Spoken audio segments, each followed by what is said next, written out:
Hey friends, thanks for joining me for my daily scent and makeup of the day video. I'm actually not going to be reviewing any of the scents that you see right here in this shot, but I am in my what I call my perfume closet. It's not actually a closet dedicated to perfume. It is more of a linen closet, and I have sort of bogarted one of the bigger shelves for my extensive perfume collection. And what you're looking at is my first attempt to start organizing some of my bottles.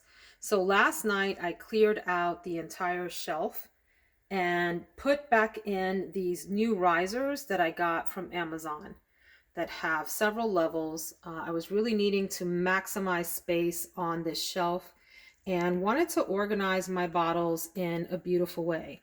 I really do appreciate a good aesthetic setup. What do I mean by that? A setup that takes advantage of the shapes and the colors and the textures of the perfume bottles to organize them in a way that pleases the eye. So that's the goal. And I had a lot of fun last night emptying out the shelf, but it was really exhausting. I had some goofy moments and I've got that on film, and was hoping to finish everything up last night, but I gave up. I put in about an hour's time and then decided I would film the second half where I'm organizing things today. I did manage to get the bottles that are mostly white here on this shelf in front of you. So I'm still debating if I want to set up my collection based solely on colors, which is what I'm doing here. So you kind of have like this monochromatic effect of bottles that are mostly white here, and then I will do gradations all the way to darker colors on either side. So maybe like my reds and my purples on the far left and then black bottles on the far right. So I would maybe do golds or bottles that have a lot of gold in them over here and more amber colored fluids in them, the juices rather. And then maybe over here go from like the pink bottles to the black. I don't know. I'm trying to figure that out. Maybe I'll start off with this monochromatic kind of scheme and then, in a year, get sick of that and switch it up. And that's okay, guys. It's your house, it's your space. Do what you want.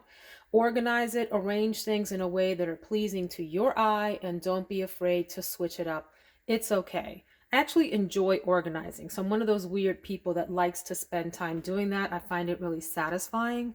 If you guys have ideas for how I can organize my perfumes that would be pleasing aesthetically, be happy to hear your thoughts. Drop them in the comments.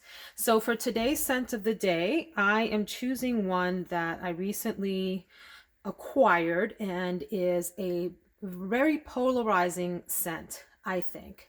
Or at least the original of it was. The second version isn't as polarizing.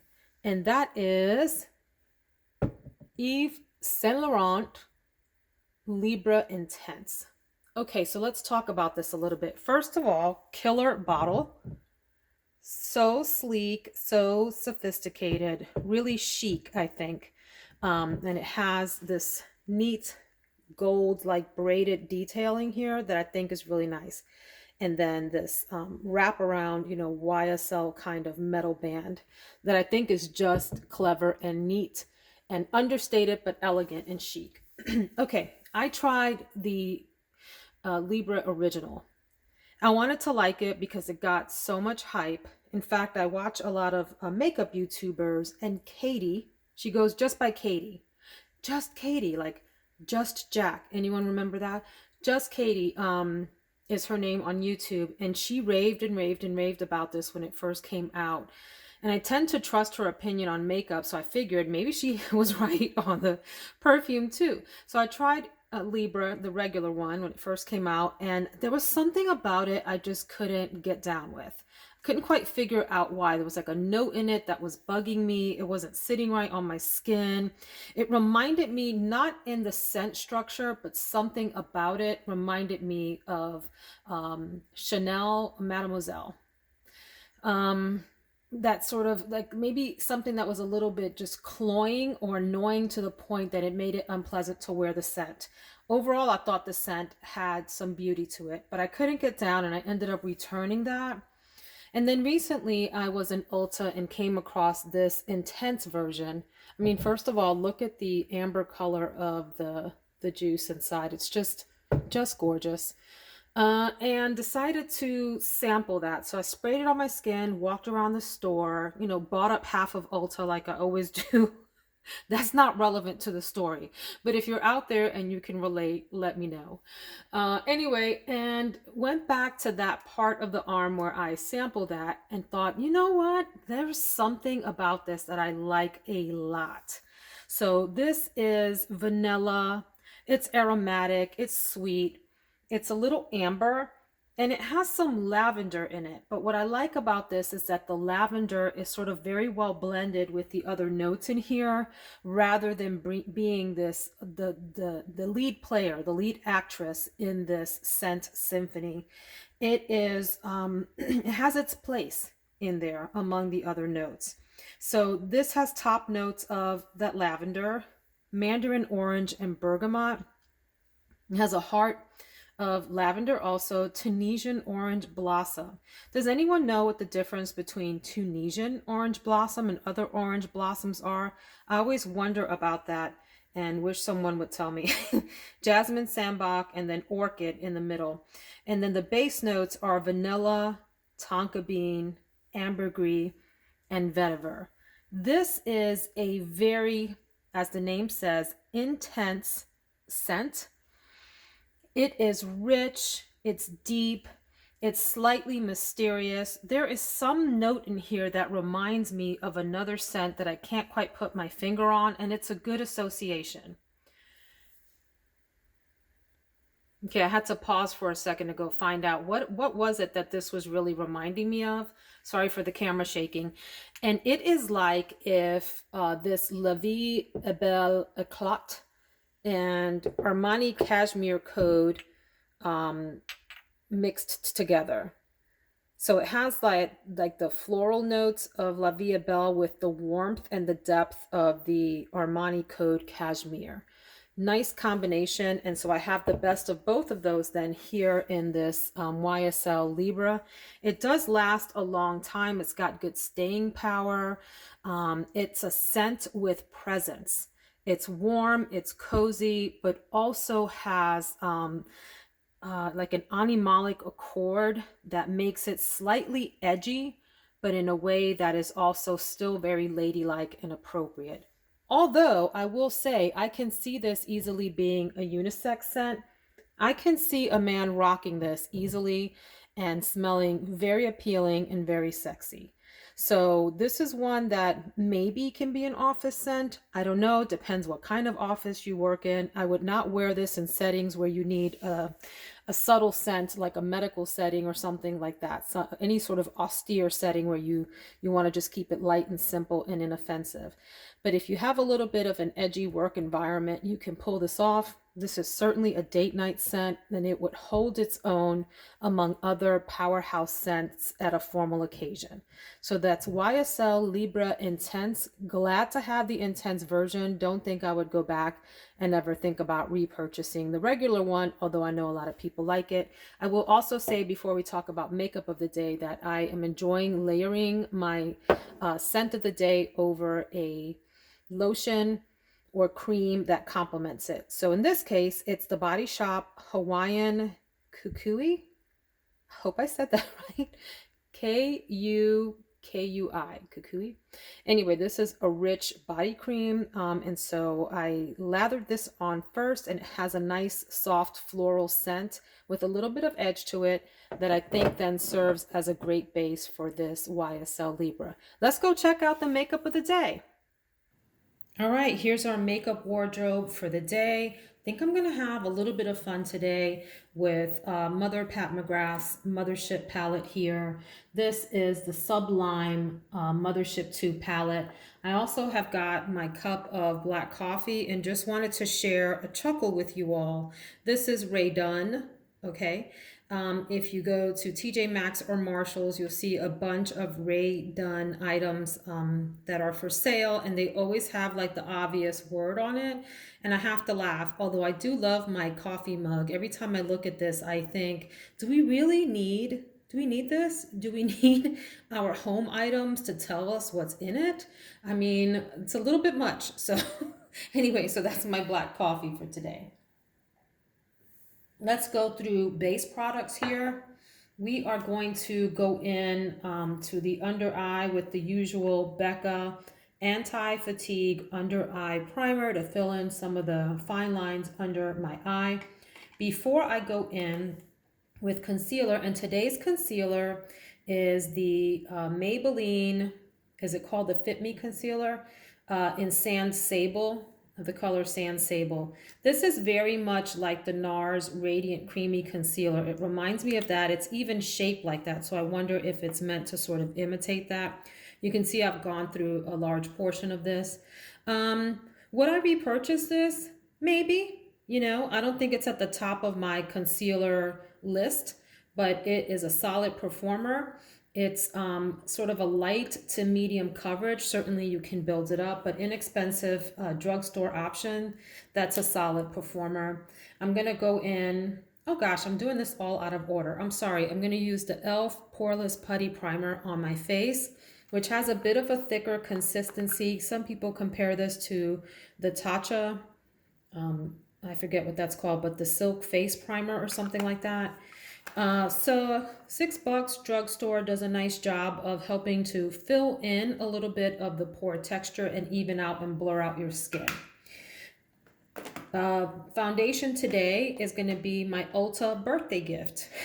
So I'm a diamond member at Ulta because I spend way too much on cosmetics and hair products and perfume every year. And I am not ashamed of that. But anyway, Clinique Even Better Makeup Broad Spectrum foundation.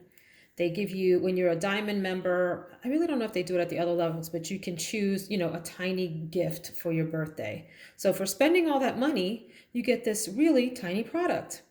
No problem. Thanks, Ulta. So this is in the color beige, CN74. I wanted to get something that was a bit more pinky and neutral. Most of my foundations lean warm. And the reason that they lean warm is because when I do self-tanning, my skin becomes sort of golden. It has a golden undertone. But really my natural skin tone is more light and has a bit of a pinky undertone, at least my face does. So I'm going to try that out and see how that does on my face. Have heard great things about this. Okay, next is, let's talk about bronzer. All my makeup is running away from me. Stay, I need you guys. I'm gonna go in with this super duper luxe Gucci Poudre de Beauté. Did I say that right? You guys, I will listen to other YouTube videos with people that are either native French speakers or have taken French and know what they're doing.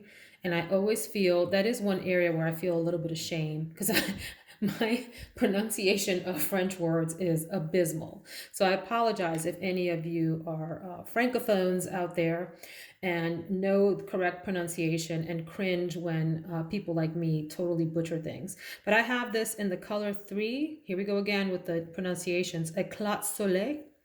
How did I do? And it is a really luxe, gorgeous bronzer. It does come with a little brush that I never use, but you can. And this is, first of all, I love when packaging has embossing like that. Hold on, we need better lighting. I always forget to put my ring light on. Be right back. There we go, that's better. Okay, so I've used this before and filmed with this before, but it is a really pretty, simple, sort of warm, bronzy tone. And it does spread out quite nicely. Again, I use a brush that is sort of dense, but big at the same time when I do my bronzer look.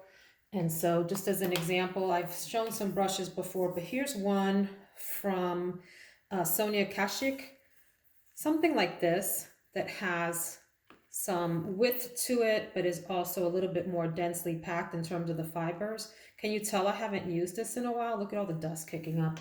You can do better than that, Veronica. Anyway, I've got a number of bronzing brushes, and this Gucci one is a really great one. Let's keep going, or this video will be an entire hour long. I am going to go in, the star of the show today is going to be, I'm all out of order, okay? Help me out here. Send help. My eye primer is going to be the Anastasia Eye Primer. And as I've said before, a little bit of this goes a long way. You only need like the tiniest dot. Trust me on this. If you go in with too much, you will hate yourself. It'll be like a parody video instead of the actual thing. Um, and so I just put a little, see how much that did, just that little like pencil point, and it will cover the whole eye. So I go in and I dab, and then I spread out a little bit like that. And it gives a nice white background then for your eyeshadow. Don't be afraid to use this if you have a darker skin tone. The key is to keep it in the area where you're going to apply eyeshadow as the background, and don't let it bleed out onto the rest of your base products, or you will have that crazy white cast that doesn't, work. But if you keep it just where your eyeshadow is going to go, you won't see this. You'll see the eyeshadow. That's the whole idea. So back to Mothership 2 Sublime from Pat Mcgrath. First of all, the unboxing of her motherships is just such an experience. Maybe some people don't care about that. I really do love good packaging. All of her motherships come in these wonderful artistic design packages, artistically designed. Now, I understand that she's moving away from like these envelope kind of ones to something that's more easier to store. So I'm glad that I have this old school kind of version here. I mean, they're not old school, but Anyway, Pat Mcgrath, if you haven't gotten into her, and let me just say this, for probably a couple of years when I first started getting into makeup, I thought that the idea of purchasing a Pat Mcgrath palette was just ridiculous, insane. Like, why do you need all that packaging? What's the point? Is it really that different from anything else? Is the price justified?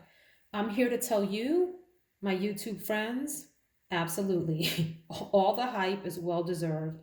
All the hype is real on the Pat Mcgrath palettes. Are there some problem things with this? Sure. For example, these are difficult to store. You can't just throw them in because they might catch on something. So I have to store them a specific way to keep them preserved. That's fine. And then, yes, this packaging is a bit extra, but it makes it part of the experience. So if that's important to you, you might like this. If it's not important to you, skip this sort of thing, but it's really luxe packaging. And so here is Mothership 2. Let's do one of these numbers. And I really enjoy each one of these for the artistic beauties that they are. Her Mothership palettes have what are called these like astral kinds of shades over here. They're the special shades, 4 shades on the right hand side, and then the 6 over here tend to be the more practical shades. So there's a lot of different ways that you can go in this palette. I probably wouldn't wear much of these shades for my work environment, which tends to be a little bit more reserved. Yeah, I mean, I could, but I think my colleagues might secretly think I was a little bit crazy if I came in with, some ridiculous, it's not ridiculous, guys. It's not ridiculous, but it would be ridiculous for the setting, like the green eyeshadow, which is gorgeous, by the way. All these shadows are beautiful. Anyway, I'm going on and on. I will probably stick in maybe like this range and maybe use one of these as a little bit of a topper. So let's swatch a few.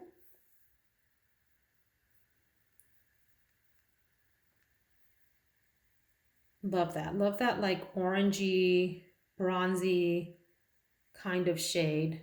I find all of her shades fairly easy to work with. Some can give you a little trouble, but that's the case with any makeup brand. What I do love about the Pat Mcgrath shadows is they last all day. When I put my Pat look on, it stays put. It's not going anywhere, and it's going to take me into the nighttime, which I really appreciate. And in any one of her palettes, you can get an office appropriate look. For example, if I stick with those colors there, or you can go all out and get yourself a nighttime glam look. These are what you call her topper shades. Is that picking up on the camera? So that's like a glittery, dreamy, celestial thing. I wouldn't even call it like a shade really, because the idea is that you would use that on top of one of the eyeshadows. Let me do that for you. So yeah, you would do something like that, like put it over another eyeshadow to glam that up. So like you could do your office look and then come back in and hit that office look with these special shades on top and walk right out of the door for your club, you know, your clubbing time. Who's clubbing? Not me. I'm in my mid 40s. You know what clubbing is to me? I will get my cup of tea and get my butt in the bed between 8 and 9, and that's my club time. But for all of you who are still out there dancing the night away, God bless you. These palettes will take you into your evening hours. So here's another one of the topper shades. Again, let's put that over. See the magic? Aww. And then, let's see. Here's one of the gold ones. This one also does, you can do that one on its own, but see what happens when you put it over something else. And then finally, do I have any clean fingers left? This is the magical green one, which is duochrome, so it shifts in color. And you can also layer that one over others for some fun effects. So that is the Sublime palette. I will probably stick in the office appropriate colors and maybe do like a tiny bit of zhuzhing in the center of the eyelid with maybe the gold shade. Let me put this away and I'll be right back. Okay, let's finish up this video. So for my eyelashes, I'm using the Pillow Talk Push Up Lashes. Let's try that again. The Charlotte Tilbury Pillow Talk Push Up Lashes. This is newer. If you've watched my other videos, you know that I resisted this for a long time. I could not believe that it did what people claimed. And I played with it a lot and really love it. It has a two flat sides that you use to apply the product. I know that sounds weird, but it works somehow. And then you use one of the sides that has the little bristles to brush the product up. Key here is to not overwork it. Just a few passes will do it. And friends, please make sure you're curling those eyelashes. Use a hot eyelash curler. Why do I say hot? Just warm it up. You can warm it up in your hand. You can put a blow dryer on it. Anyway, that helps to lock in the curl. This does well on the lashes. I'm going to use the Precisely My Brow Pencil in 3.5, little fine pencil point to fill in my eyebrows a little bit. Don't over sculpt. Keep your eyebrows looking natural, friends. My own personal advice. And I'm going to do for blush today the Patrick Ta. Do we know her? Question mark. These names are so fun. I think you did a great job naming these products. But this is the newer line of blushes. It's like a peachy dream. Peachy with like a hint of pink in there. And the way he recommends applying these are applying the cream first. So work that out. And then going in with the, no he doesn't, that's a lie. I'm lying to you guys. He recommends the reverse. He recommends to put the powder down first and then the cream on top. I knew I was saying it wrong. So there you go. That would be somewhat what the finished look would come out to be. So I've used this before, love it, goes really well with a medium skin tone, and I think it will work really well with darker skin tones as well. All right, the highlighter today is going to be the good old Wet n Wild Boozy Brunch. So for like $4 or $5, you get this massive highlighter pan, and it's got this funky design that's just fun to look at, but it really is like a gold highlighter with a hint of champagne. So hit that on the top of the cheeks, the bridge of the nose. Lips today, I'm going to go in with Pat Mcgrath's Contour Perma Ultra Lip Pencil. These are not inexpensive lip liners. I know people rave about these and say these are just the best. I do think they're among the best. I just don't get the complete level of hype that it gets. I think they're really great lip liners and help to stay, for things to stay in place. And the lip color today is going to be Dusk by Becca. Oh, don't you love that? Let's do the ASMR thing. Ready? I get such a kick out of that. This is a really nice pinky, maybe a little hint of peach. It does have a bluish undertone. And and neutral. Could it be all those things at once? I say yes. Lipstick that has a little bit of sheen to it. I love the Becca Lipsticks. I feel like they're totally underrated and people don't talk about them. They go on smoothly, they go on creamy, and they stay all day. They stay all day. Rosé, all day. And lip gloss will be the Pat Mcgrath Lust Lip Gloss in Faux Real. Faux Real? Oh wait, ASMR. Let's do it. Ready? Sorry, ended up shaking the camera there a little bit. But the Pat Mcgrath lip glosses, if you haven't heard, let me tell you, now you know.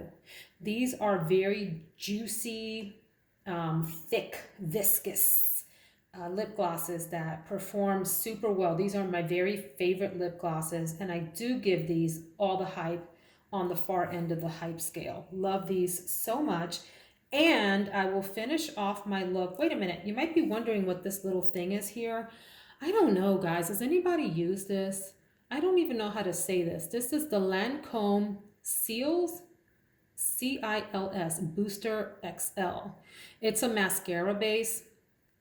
So I guess you put this on first, sort of like a lash primer before you use your mascara. So I'll try that. I haven't had good luck with lash primers. Like, I don't know that I really need them, but I'll try it. And I'm going to finish off the look. Have I talked about all you little babies? Yes, you all got your time in the light, except for you. Let's talk about you. This is the Catrice Prime and Fine Dewy Glow Fixing Spray, which is awesome. So this one is the dewy one. I also have one with the flat matte finish that is in the clear fluid. These are super inexpensive. They're somewhere between $5 and $10 depending on where you pick them up, and they perform so well. So the fixing spray or finishing spray is hairspray for your face. Yes, I know there's a lot of debate on whether they're worth it or not, whether they do anything. And actually, Wayne Goss, if you haven't watched him, he's a UK-based makeup artist. First of all, what a gentleman. Second, knows his stuff. Third, he does these really super quick but super informative videos and is really good at what he does. Anyway, he's got a video on finishing sprays and what they do and what they don't do. And I think it's called like The Lie About Finishing Spray.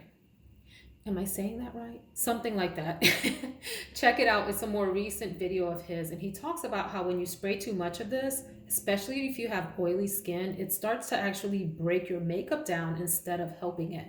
So it does the reverse. And he argues that these finishing sprays are better on dry to regular, is it regular? That's not the word I'm looking for. Normal, dry to normal skin. And that if you have oily skin, you should probably stay away from these because they're not going to help. So that was long-winded. I use this. I do have an oily T-zone. I don't have the experience that Wayne Goss was talking about. I have the this is hairspray for your face experience with my finishing or fixing sprays. Okay, that's the makeup of the day and the scent of the day. If you enjoyed this, please hit that like button. If you want to see more, please hit subscribe and hit that bell so that you get notifications when I upload. Hope that you all have a wonderful, blessed day. Take care, friends.